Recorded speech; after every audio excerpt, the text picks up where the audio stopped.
নাহমাদুহু ওয়া নুসাল্লি আলা রাসূলিহিল কারীম আম্মা বা'দ। দাজ্জালি মিডিয়ার অব্যাহত প্রচারণায় পাশ্চাত্য পশু সভ্যতার দূষণ ছড়িয়ে পড়ছে গোটা পৃথিবীতে। নাটক, সিনেমা, টিভি সিরিজ, বিজ্ঞাপন ইত্যাদির মাধ্যমে পশ্চিমাদের অশ্লীলতা, বেহায়াপনা, বেলিল্লেপনা আসন গেড়ে বসেছে মুসলিম সমাজে। বেশ্যা নর্তকী যারা টাকার বিনিময়ে অগণিত পুরুষের মনোরঞ্জন করে, বেহায়া অভিনেত্রী নিজেদের যৌবন নিয়ে যারা ব্যবসা করে, ভ্রষ্ট মডেল যারা নিজেদের নাপাক রূপ সৌন্দর্যের ঝলক দেখিয়ে পুরুষদের মনে জাহান্নামের আগুন জ্বালায়, নর্দমার কীটের মতো এমন নিকৃষ্ট নাপাক দেহ ব্যবসায়ীদের দাজ্জালি মিডিয়া মুসলিম মা বোনদের সামনে উপস্থাপন করছে নারীদের আদর্শ হিসেবে। তাদের নিকৃষ্ট অপকর্মকে মহান পেশা হিসেবে চিত্রিত করছে। ফলে তাদের জাহান্নামী লাইফস্টাইল, তাদের অরুচিকর বিহেভিয়ার, তাদের অশ্লীল ড্রেস আপ, তাদের বিভৎস মেকআপ ইত্যাদিকে আজ সম্মোহিতের মতো অনুসরণ করছে মুসলিম নারীরা। নাউযুবিল্লাহি মিন যালিক। জাহান্নামের ফেরিওয়ালা এসব নাপাক দেহ ব্যবসায়ী নর্দমার কীটগুলো কিভাবে আমাদের মা বোনদের আদর্শ হতে পারে?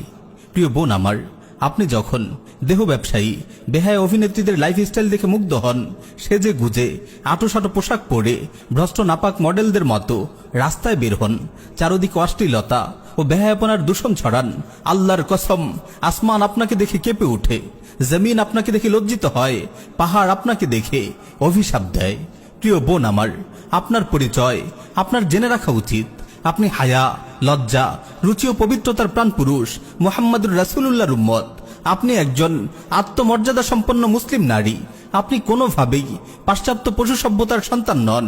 আপনার দেহে বইছে মুসলিম মা বাবার বিশুদ্ধ রক্ত।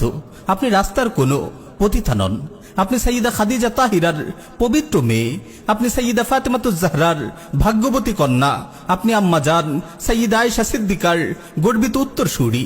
আপনি সাইয়্যিদা আসমা বিনতে আবি বকরের আদর্শের পতাকাবাহী। আমার বোন, আমি একজন মুসলিম ভাই হিসেবে আপনাদের সতর্ক করছি, কাফিরদের জীবন বিধ্বংসী চক্রান্ত সম্পর্কে সাবধান করছি। ওরা আপনার কাছ থেকে কি চায় তা সুস্পষ্ট ভাষায় আপনাদের সামনে বর্ণনা করছি। এই কুকুরগুলো আপনাদের অপবিত্র করতে চায়। আপনাদেরকে তারা তাদের লালসার পণ্য বানাতে চায়। ওরা আপনার নিরাপত্তা ছিনিয়ে নিতে চায়। ওরা আপনাকে সহজলভ্য করে তুলতে চায়। আপনার ইজ্জত ওরা কেড়ে নিতে চায়। ওরা চায় আপনাকে সবার জন্য উন্মুক্ত করে দিতে। ওরা চায় আপনাকে পাবলিক প্রপার্টিতে পরিণত করতে। ওরা চায় আপনার প্রাইভেসিকে পাবলিক করে দিতে, আপনার রূপ সৌন্দর্য ও জীবন যৌবনের পবিত্রতা নষ্ট করতে। ওরা চায় নারীরা হোক সহজলভ্য, চারিদিকে ছড়িয়ে পড়ুক বেভিচার, চারিদিকে ছড়িয়ে পড়ুক ধর্ষণের পাপাচার। আল্লাহর কসম, ওরা আপনার শত্রু। ওরা চায় না আপনি একজন আদর্শ মা হন, আপনি একজন আদর্শ স্ত্রী হন। ওরা চায় না আপনি নিরাপত্তার চাদরে আবৃত থাকুন। ওরা চায় না আপনি কোনো সুখময় দাম্পত্য সাম্রাজ্যের রানী হন। তাই তো তারা মাতৃত্বকে একটি নিকৃষ্ট কাজ হিসেবে তুলে ধরার চেষ্টা করছে। আপনি কখনো দেখবেন না তারা মাতৃত্বকে একজন সফল মা হওয়াকে প্রমোট করছে, অথচ মাতৃত্ব একজন নারীর সর্বশ্রেষ্ঠ কেরিয়ার। এই মাতৃত্বের মাধ্যমে সে গড়ে তুলে নতুন প্রজন্ম। যদি মায়েরা সফল মা হতে পারেন, তবে গড়ে উঠে একটি সফল প্রজন্ম। প্রজন্ম গড়ার এই দায়িত্ব নারীকে কেউ চাপিয়ে দেয়নি। স্বয়ং আল্লাহ রাব্বুল আলামিন তাদেরকে দিয়েছেন প্রজন্ম বিনির্মাণের এই মহা গুরুত্বপূর্ণ কেরিয়ার। মানব জীবনের পরম সাফল্য জান্নাতকে তিনি রেখে দিয়েছেন মায়ের পায়ের নিচে। সুবহানাল্লাহ। হে মায়ের জাতি, আপনাদের পায়ের নিচে জান্নাত। মাতৃত্বই আপনাদেরকে এই অতুলনীয় মর্যাদা দান করেছে। মাতৃত্ব আপনাকে পুরুষের চেয়ে 3 গুণ বেশি মর্যাদা দিয়েছে।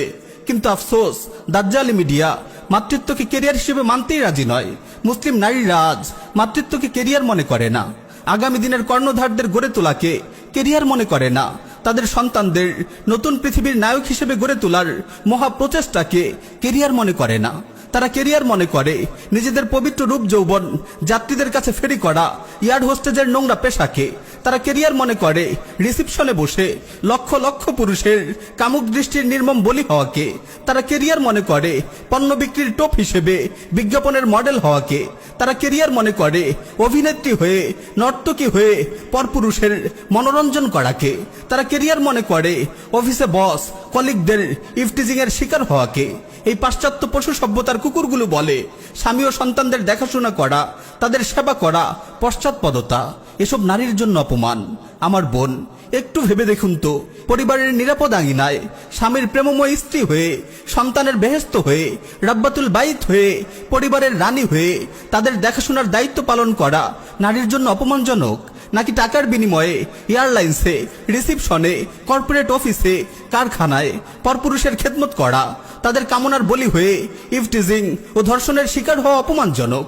প্রিয় বোন, আপনি কখনো দেখবেন না তারা কখনো নারীদের আদর্শ ও বিশ্বস্ত একজন স্ত্রী হওয়ার জন্য উদ্বুদ্ধ করছে। আপনি কখনো দেখবেন না তারা একটি সুখময় দাম্পত্য জীবন বিনির্মাণের জন্য আপনাকে পরামর্শ দিচ্ছে। তারা কখনো একজন প্রেমময়ী বিশ্বস্ত স্ত্রীকে পুরস্কৃত করবে না, একজন শ্রেষ্ঠ স্ত্রী নির্বাচন করে তাকে সম্মানিত করবে না, কিন্তু সুন্দরী প্রতিযোগিতার নামে শ্রেষ্ঠ ব্যবসা নারী নির্বাচন করবে, শ্রেষ্ঠ দেহ ব্যবসায়ী নর্তকী নির্বাচন করবে, শ্রেষ্ঠ বেহায়া অভিনেত্রী নির্বাচন করে তাকে পুরস্কৃত করবে। আমার বোন, সময় থাকতেই সতর্ক হন। নিজের দুনিয়া ও আখিরাতের সাফল্য ও কামিয়াবি নিয়ে ভাবুন। আল্লাহর ওয়াস্তে নাটক সিনেমার জাহান্নামী জগতে হারিয়ে যাবেন না। এসব নাটক ও সিনেমা দেখতে দেখতে আপনার পাশ্চাত্য পশু সভ্যতার কালচারগুলো সুন্দর ও স্বাভাবিক মনে হবে, তাদের অশ্লীলতা ও বেহায়াপনাকে প্রগতি মনে হবে। বেশি করে দিনী আলোচনা শুনুন, আপনাদের মহান পূর্বসূরি নারীদের জীবনে বেশি বেশি পড়ুন।